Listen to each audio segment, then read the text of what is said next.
Hi, నేను మీ Ravindra. Welcome back to our channel Ravi talks 146. 2011లో 10వ వరల్డ్ కప్ జరిగింది. ఫిబ్రవరి 19 నుండి ఏప్రిల్ 2 వరకు జరిగినటువంటి టోర్నమెంట్ను ఇండియా, శ్రీలంక, బంగ్లాదేశ్లు సంయుక్తంగా నిర్వహించాయి. ఈ టోర్నీలో మొత్తం 14 దేశాలు 2 గ్రూపులుగా విడిపోయి పాల్గొన్నాయి. గ్రూప్ ఏ నుండి Pakistan, Sri Lanka, New Zealand, Australia quarter ఫైనల్కి చేరుకోగా, గ్రూప్ బి నుండి ఇండియా, సౌత్ ఆఫ్రికా, ఇంగ్లాండ్, వెస్టిండీస్లు క్వార్టర్ ఫైనల్కి చేరాయి. అహ్మదాబాద్ వేదికగా జరిగినటువంటి క్వార్టర్ ఫైనల్లో ఇండియా ఆస్ట్రేలియాను ఢీకొట్టింది. ముందుగా బ్యాటింగ్ చేసిన ఆస్ట్రేలియా 6 వికెట్ల నష్టానికి 260 పరుగులు చేసింది.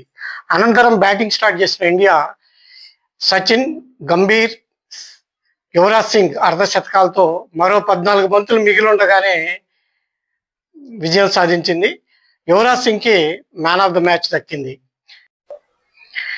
ఈ విజయంతో భారత్ ఆస్ట్రేలియా యొక్క 12 సంవత్సరాల ప్రపంచ ఛాంపియన్ హోదాకి గండి కొట్టింది. ఇండియాతో పాటు పాకిస్తాన్, న్యూజిలాండ్, శ్రీలంకలు సెమీస్కి చేరుకున్నాయి. సెమీస్లో ఇండియా తన చిరకాల ప్రత్యర్థి అయినటువంటి పాకిస్తాన్ని ఢీకొట్టింది. టాస్ గెలిచి ముందుగా బ్యాటింగ్ చేసిన ఇండియా 9 వికెట్ల నష్టానికి 260 పరుగులు చేసింది. సచిన్ అందరికంటే ఎక్కువగా 85 పరుగులు సాధించాడు. అయితే సచిన్ ఈ 85 పరుగులు సాధించడానికి పాకిస్తాన్ ప్లేయర్లు ఎంతో సహకరించారు. ఎందుకంటే సచిన్ ఈ ఇన్నింగ్స్లో ఇచ్చినటువంటి 4 క్యాచ్లని పాకిస్తాన్ ప్లేయర్స్ విరచడం ద్వారా ఇండియా ఇన్నింగ్స్కి ప్రాణం పోశారు. దీంతో 9 వికెట్ల నష్టానికి 260 పరుగులు సాధించింది ఇండియా. అనంతరం నిలకడగా బ్యాటింగ్ చేస్తున్నటువంటి పాకిస్తాన్ తర్వాత కొంతసేపటికి త్వరగా వికెట్లను కోల్పోయి 231 పరుగులకు ఆల్అౌట్ అయింది. ఇండియా 29 పరుగుల తేడాతో పాకిస్తాన్ మీద విజయం సాధించి ఫైనల్కి చేరుకుంది. భారత్తో పాటు న్యూజిలాండ్ మీద గెలిచినటువంటి శ్రీలంక కూడా ఫైనల్కి చేరుకుంది.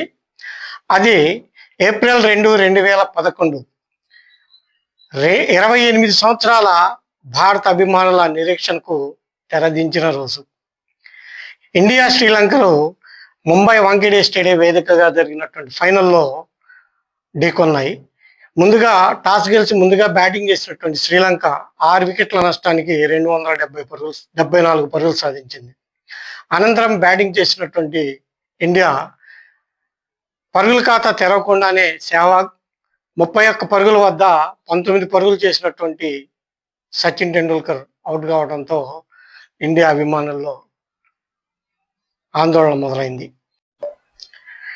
తరువాత గంభీర్, కోహ్లీ ఇన్నింగ్స్ చక్కదిద్దే ప్రయత్నం చేశారు. 35 పరుగుల వ్యక్తిగత స్కోరు వద్ద కోహ్లీ అవుట్ అవడంతో గంభీర్కి తోడు ధోని ముందు వరుసలో బ్యాటింగ్కి దిగి, అంటే అంతకుముందు దిగిన దానికంటే ఆర్డర్ ముందు దిగి 91 పరుగులతో అజేయంగా నిలిచి తన స్టైల్లో 6 కొట్టి భారత్ని ప్రపంచ ఛాంపియన్గా నిలిపాడు.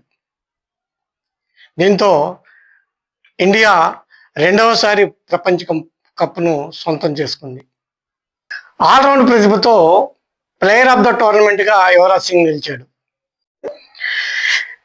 ఆస్ట్రేలియా, న్యూజిలాండ్ సంయుక్తంగా నిర్వహించినటువంటి 11వ వరల్డ్ కప్ 2015 ఫిబ్రవరి 14 నుండి మార్చి 29 వరకు జరిగింది. గ్రూప్ ఏ నుండి Australia, New Zealand, Sri Lanka, Bangladesh quarter ఫైనల్కి చేరుకోగా, గ్రూప్ బి నుండి ఇండియా, పాకిస్తాన్, సౌత్ ఆఫ్రికా, వెస్టిండీస్లు క్వార్టర్ ఫైనల్కి చేరుకున్నాయి. గ్రూప్ స్టేజ్లో ఇండియా ఆడిన 6 మ్యాచ్లకు గాను 6 మ్యాచ్లు గెలిచి గ్రూప్ టాపర్గా నిలిచింది. క్వార్టర్ ఫైనల్లో ఇండియా బంగ్లాదేశ్తో తలపడింది. టాస్ గెలిచి ముందుగా బ్యాటింగ్ చేసిన ఇండియా 6 వికెట్ల నష్టానికి 302 పరుగులు సాధించింది. అనంతరం బంగ్లాదేశ్ను 193 పరుగులకు ఆల్అౌట్ చేసి 109 పరుగుల భారీ తేడాతో విజయం సాధించి సెమీస్కి ప్రవేశించింది. సెమీస్లో ఆస్ట్రేలియా మీద 95 పరుగుల తేడాతో ఘోరంగా ఓడి ఇండియా 11వ వరల్డ్ కప్ నుంచి నిష్క్రమించింది. మార్చి 29, 2015లో జరిగినటువంటి ఫైనల్లో ఆస్ట్రేలియా, న్యూజిలాండ్లు తలపడ్డాయి. ముందుగా బ్యాటింగ్ చేసిన న్యూజిలాండ్ 183 పరుగులకి ఆల్అౌట్ అయింది.